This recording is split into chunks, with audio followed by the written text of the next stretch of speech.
Hi, and welcome to Strap a Watch, Michael Knapp Leather.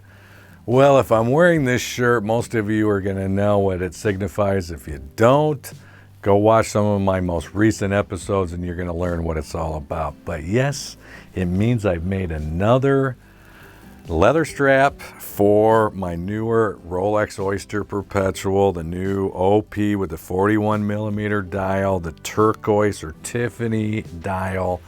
I absolutely love this watch. I've been wearing it every day to my day job. And again, these are the kind of shirts we wear at the day job every day. But I just finished it. It's made out of Cognac dark brown, Shinki Hikaku, shell Cordovan. And what had inspired me is a customer, a subscriber's name's Matt, out of San Diego, California. Thank you so much, Matt, for the order and the inspiration as well. Because what Matt ordered, this same strap, not the same stitching. You're going to see me hand make this strap, not the whole build up, but a lot of it in the second half of today's episode.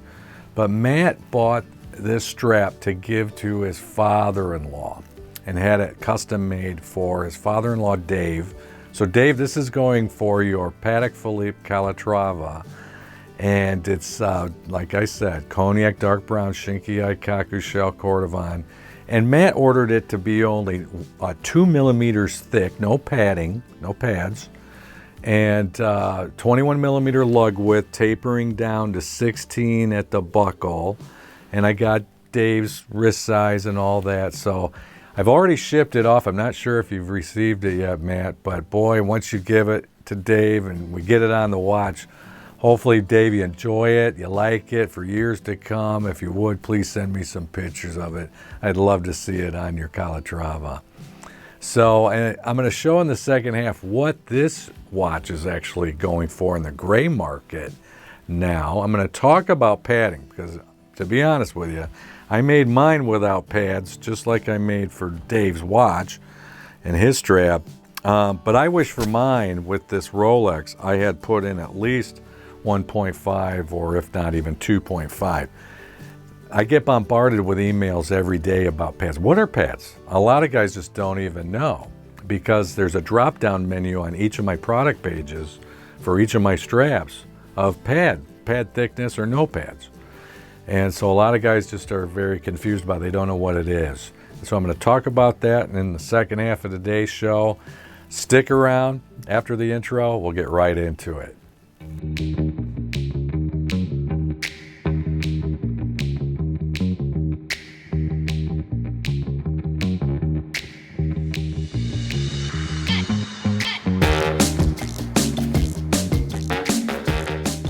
Thank you so much for joining me today on Strap a Watch. And here you can see this is the chip, it's called, of Shinki Hikaku Cognac dark brown shell Cordovan leather. And to me, it's the ultimate leather in the world. Not to take anything away from Horween shell Cordovan.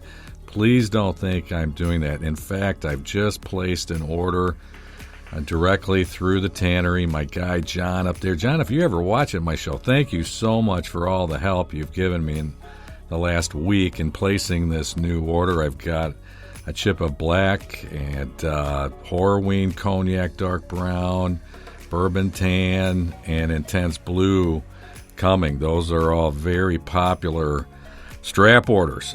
It's actually more popular than this Shinki Hikaku, but once you've ever ordered this Shinki Hikaku, you're going to learn, there's some real benefits to it. And to me, it's just the ultimate leather in the entire world. This is Zermatt calfskin. This was actually for what's going on Dave's strap.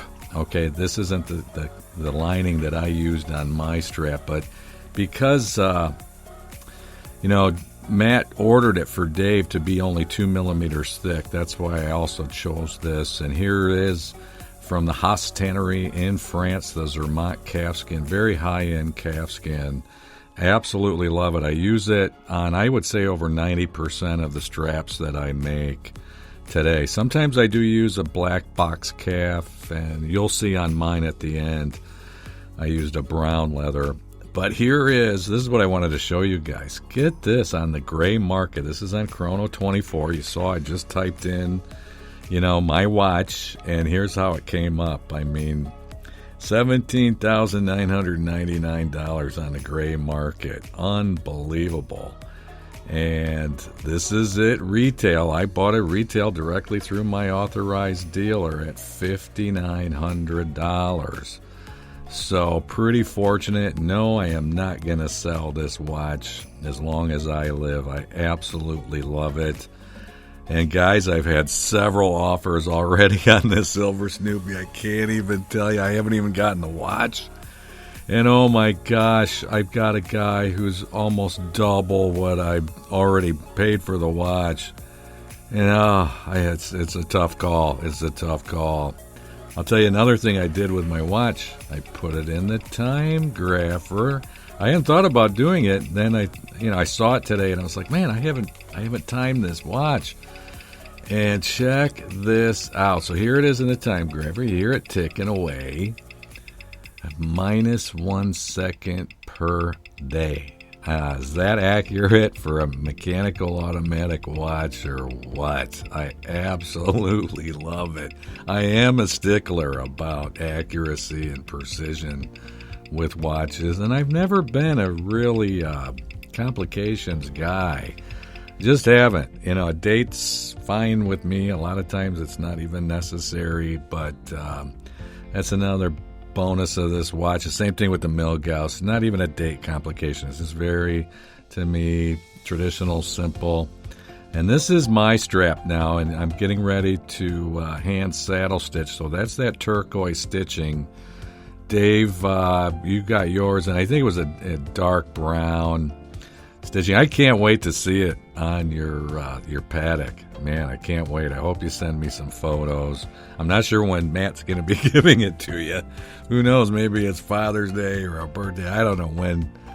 But I'm pretty excited. I'm pretty excited to see it on that watch. But here you can see, this is a long process, is hand saddle stitching anything with leather. I mean, watch straps, it's actually, because they're not very big, it's pretty quick, but yet still with both ends and everything in the way I do it, it takes me about, all told, average about 45 minutes to completely stitch a strap and finalize the stitching of the strap. So you can see, I'm just starting out here, and I think this is actually even quickened up ×2. I'm not 100% sure. I'm pretty sure. But the other thing I wanted to talk to you guys about is pads and padding. And what is it? Now, this strap does not have pads, but this is the leather that I used. I did a show on leather, a couple months ago now. And this is what it is. It's a tempered vegetable tanned leather. It's super supple, super soft. You can see how I'm crimpling it all up. I've got a huge hide of this. And what I do is I cut off strips like this in varying sizes. And this is what I use to cut out per each watch. And it goes from really the lug area around to the corner bend of the wrist, and it tapers down. So I taper it down to where it's just nothing, not even paper thin. It's thinner than that. So this is me actually putting in the pads right here on the camel tan Shinki Hikaku strap I made for my watch, the Tiffany dial watch. And you can see where I actually have the pad in there. So that's a 2.5 millimeter pad right there. You can really see it now that I've zoomed in. That's a pad, okay, and it gives a little bit more beef, a little more mass. This is me forming around the pad, and I do that, regardless if it's Alligator. Now, this black Alligator strap that I had made for the same watch it also has 2.5 millimeter pads. That's usually what I make for myself. It depends on the thickness of the watch. The thinner the watch, and this Patek is pretty thin that Dave has, and I think that's why Matt ordered it without any padding. And like I said, honestly, I wish I would have put pads on mine. And but it's already made, and I really love it. So here is the watch head itself with, nothing attached to it. And to be honest, too, with you guys, I had put straight traditional 21 millimeter lug pins in here. And once again, it started to leave a little bit of a mark. So I went back in after this and have put in curved 21 millimeter lug pins. One of the reasons is with these Rolex watches is the bezel actually comes down and protrudes down into the lug area. And it's very sharp because these watches are really made for bracelets, you guys. They're not really made for leather straps. So on all Rolexes, I would say get curved lug pins. Now here's the ensemble, and there's a backstory to this. But my brown pair of shoes with my brown watch strap and brown leather belt. I made this belt some years ago, but I just got these shoes because if you've seen my channel, you know my dog, my little puppy, Billie Eilish, the little black Schipperke, is now 1 year and 2 months old. Here she is right here. Oh my gosh. But she had chewed up 2 pairs of Shell Cordovan shoes, Alan Edmonds Shell Cordovan shoes that I had, and it's my fault. I had a pair of brown and a pair of black, these Alan Edmonds Shell Cordovan shoes in my walk-in closet. Had shoe trees in them, but they were on this lower rack underneath my clothes.